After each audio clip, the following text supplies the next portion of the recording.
Shri M Liju, ഇതിപ്പോ എങ്ങനെയാണ് കോൺഗ്രസ് ഈ വിഷയത്തെക്കാൾ ഇപ്പൊ വി ഡി സതീശൻ കൃത്യമായി നിലപാട് പറഞ്ഞു. ഇത് വീട്ടിൽ വെച്ച് നടത്തുന്ന ഒരു പരിപാടിയല്ല, ചെയ്തത് തെറ്റായി എന്ന് വി ഡി സതീശൻ പറഞ്ഞു. അതാണോ കോൺഗ്രസിന്റെ സ്റ്റാൻഡ്?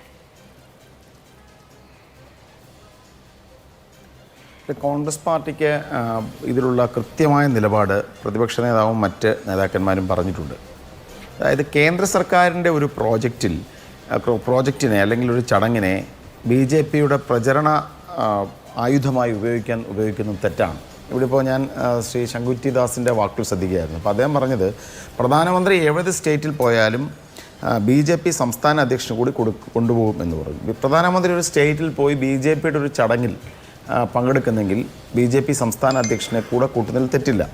പക്ഷെ ഒരു പൊതുചടങ്ങിലാവണമെങ്കിൽ അദ്ദേഹത്തിൻ്റെ സ്ഥാനം വേദിക്ക് താഴെ വരെ ആയിരിക്കണം, സ്റ്റേജിലല്ല.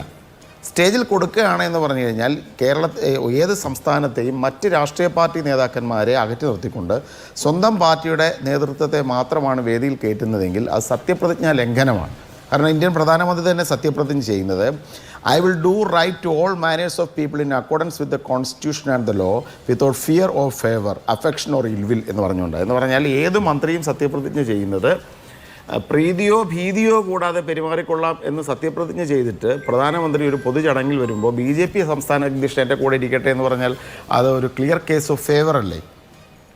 മറ്റ് രാഷ്ട്രീയ പാർട്ടികൾക്കൊന്നും കിട്ടാത്തൊരു ഫേവർ കിട്ടുകയല്ലേ? അദ്ദേഹത്തിൻ്റെ കൂടെ രാഷ്ട്രീയ നേതാവിന് കടന്നു വരാം, വേദിക്ക് താഴെ അദ്ദേഹം താഴെ കസേരയിലിരിക്കണം. മുകളിലൊരു പൊതുചടങ്ങ് നടക്കുമ്പോൾ ഇതെല്ലാം നമ്മുടേതാണ് എന്ന് പറഞ്ഞ രീതിയിൽ പ്രധാനമന്ത്രിക്ക് അടുത്തിരിക്കുവാൻ BJPയുടെ സംസ്ഥാന പ്രസിഡന്റിന് യാതൊരു അവകാശവുമില്ല. BJP സംസ്ഥാന പ്രസിഡന്റ് മാത്രമല്ല, ഇനി നാളെ കോൺഗ്രസ് പാർട്ടി ഭരിക്കുന്ന ഒരു സ്ഥലത്ത് കോൺഗ്രസിൻ്റെ ഒരു മുഖ്യമന്ത്രി ഇരിക്കുന്നതാണ് എന്ന സ്ഥലത്ത് അവിടുത്തെ PCC പ്രസിഡന്റ് കൂടെ സർക്കാർ വേദിയിൽ കയറിയിരിക്കുന്നത് തെറ്റാണ്. CPM ഭരിക്കുന്ന ഒരു സ്ഥലത്ത് CPMൻ്റെ മുഖ്യമന്ത്രിക്കൊപ്പം CPM സംസ്ഥാന സെക്രട്ടറി കയറിയിരിക്കുന്നത് തെറ്റാണ്. അത് ക്ലിയർ കേസ് ഓഫ് ഫേവറാണ്. അപ്പോൾ അതുകൊണ്ട് തന്നെ ഇന്നത്തെ ചടങ്ങിൽ രാജീവ് ചന്ദ്രശേഖർ ഇരുന്നത് അനുചിതമാണ്, സത്യപ്രതിജ്ഞ ലംഘനമാണെന്നൊരു അഭിപ്രായമാണ് കോൺഗ്രസ് പാർട്ടിക്കുള്ളത്. രണ്ടാമത്തെ കാര്യം, ഒരു സംസ്ഥാനത്തിൻ്റെ ദേശീയപാത നിർമ്മാണത്തിൽ അതിലെ സംസ്ഥാന സർക്കാർ അതിൻ്റെ നോഡൽ ഏജൻസിയാണ്. സംസ്ഥാന സർക്കാരിൻ്റെ പൊതുമരാമത്ത് വകുപ്പ് അതിലൊരു ഏജൻസിയാണ്. ഇപ്പോൾ നേരത്തെ ശ്രീ മുഹമ്മദ് റിയാസ് സംസാരിച്ചപ്പോൾ ദേശീയപാത വികസനത്തെക്കുറിച്ച് പറഞ്ഞു. ദേശീയപാത വികസനത്തെ നമുക്കറിയാം, ദേശീയപാത വികസനം രാജ്യത്താകമാനം സുഗമമായത് 2014 കോൺഗ്രസ് UPA സർക്കാർ പാസ്സാക്കിയ land acquisition rehabilitation and resettlement ആക്ടിന് ശേഷമാണ്. കാരണം കോമ്പൻസേഷൻ 4 ഇരട്ടി വരെ ഗ്രാമപ്രദേശങ്ങളിൽ 4 ഇരട്ടി വരെ നഷ്ടപരിഹാരവും നഗരപ്രദേശങ്ങളിൽ 2 ഇരട്ടി വരെ നഷ്ടപരിഹാരവും ഉറപ്പുവരുത്തിയത് 2014 ആ നിയമനിർമ്മാണത്തിന് ശേഷമാണ്. അതിനുശേഷമാണ് ഭൂമി ഏറ്റെടുക്കൽ തന്നെ ഒരു നല്ല രീതിയിലേക്ക് കടന്നു വന്നത്. അതിനുശേഷം ഇപ്പോൾ കേരള സർക്കാർ 5000 കോടിയോളം രൂപ 50% ഇതിലെ ദേശീയപാത നിർമ്മാണത്തിൽ 25% തുക നൽകി.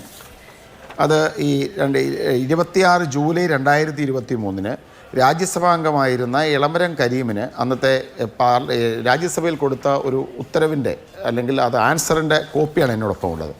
അതുപ്രകാരം 25% LA cost government of Kerala കൊടുത്തു. പിന്നെ ഡൽഹി ഡെവലപ്മെൻറ്റ് അതോറിറ്റി, ഡൽഹി ഭരണകൂടം, അവർ 3600 കോടി രൂപയാണ് ഡൽഹിയിലെ പ്രോജക്റ്റിന് വേണ്ടി 2240 കോടി രൂപ. ബീഹാർ ഗവൺമെൻറ് 100% തുക, ലാൻഡ് അക്വിസിഷന് വേണ്ടിയുള്ള 100% തുക നൽകി. തമിഴ്നാട് ഗവൺമെൻറ് 50% ഷെയർ നൽകി. കർണാടക ഗവൺമെൻറ് 50% ഷെയറാണ് അവരുടെ ബെൽഗാവി റിംഗ് റോഡിന് കൊടുത്തത്. ആന്ധ്രാപ്രദേശ് 50% തുക നൽകി ലാൻഡ് അക്വിസിഷന് വേണ്ടി. ഒറീസ ഗവൺമെൻറ് 50% തുക നൽകി. ഗവൺമെൻറ് ഓഫ് പഞ്ചാബ് 50% തുക നൽകി ലഡോവാൾ ബൈപ്പാസിന് വേണ്ടി. മധ്യപ്രദേശ് ഗവൺമെൻറ് 292 ഏക്കർ ലാൻഡാണ് വിട്ടുകൊടുത്തത്. State government of Himachal Pradesh അവരും ഇത്തരത്തിൽ പണം വിട്ടുകൊടുത്തതിന് അപ്പം ഇതൊരു ക്വസ്റ്റ്യന് കൊടുത്ത പാർലമെൻറ്റിൽ ഉയർത്തിയൊരു ക്വസ്റ്റ്യന് കൊടുത്ത ഒരു ചോദ്യത്തിന് കിട്ടിയൊരു മറുപടിയാണ്. അപ്പോൾ ഇതെല്ലാം വ്യക്തമാക്കുന്നത് എന്താണ്? വ്യത്യസ്തമായ സംസ്ഥാന സർക്കാരുകൾ ദേശീയപാത വികസനത്തിന് വേണ്ടി സംസ്ഥാന സർക്കാരിൻ്റെ വിഹിതം നൽകി, കേരളവും കൊടുത്തു. അപ്പോൾ ദേശീയപാത വികസനത്തിൽ സംസ്ഥാന സർക്കാരിനൊരു പങ്കാളിത്തമുണ്ട്. അപ്പോൾ സംസ്ഥാന സർക്കാരിന് പങ്കാളിത്തമുള്ളപ്പോൾ കേരളത്തിൽ വന്ന് പ്രധാനമന്ത്രി സംസാരിക്കുന്ന വേദിയിൽ BJP സംസ്ഥാന അധ്യക്ഷന് പ്രവേശനമുണ്ട്, കേരളത്തിൻ്റെ പൊതുമരാമത്ത് മന്ത്രിക്ക് പ്രവേശനമില്ല എന്ന് പറഞ്ഞാൽ എങ്ങനെ അതിനെ ന്യായീകരിക്കാൻ സാധിക്കും? അപ്പോൾ അത് ന്യായീകരിക്കാൻ പറ്റുന്ന ഒന്നല്ല.